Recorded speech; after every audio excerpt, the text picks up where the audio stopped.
بعضی از عزیزان فکر میکنن که زنگ موبایلشون رو قرآن بذارن خیلی کار خوبیه، ثواب داره. اصلا ثواب نداره، گناه هم داره. زنگ موبایلشون آیات قرآن گذاشته، تا زنگ زدید بلافاصله قرآن میخونه. خیلی اشتباس.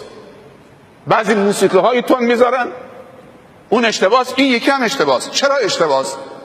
چون خداوند گفته اذا قرئ القرآن فاستمعوا له و انصتوا. اگر قرآن تلاوت شد پیش تو، گوش بده و ساکت باش. خب حالا تو زنگ زدید، 3 بار زنگ زدید، آیه داره میخونه، طرف گوشی رو برداشت، تق چه کلام خدا رو قطع میکنه. یعنی من وقتی دست میذارم که زنگ موبایل تو قرآنه، تا دست گذاشتم چه رو زنگ قرآن رو قطع میکنم، کلام خدا رو قطع میکنم، با تو که بنده خدا دارم صحبت میکنم. یه زنگ معمولی خودش اناشید بذار، مسئله ای نیست، ولی کلام خدا قطع کردنش، خداوند میگه اذا قرئ القرآن فاستمعوا له و انصتوا لعلکم ترحمون. بعضی طلاب میبینیم همین کار میکنن.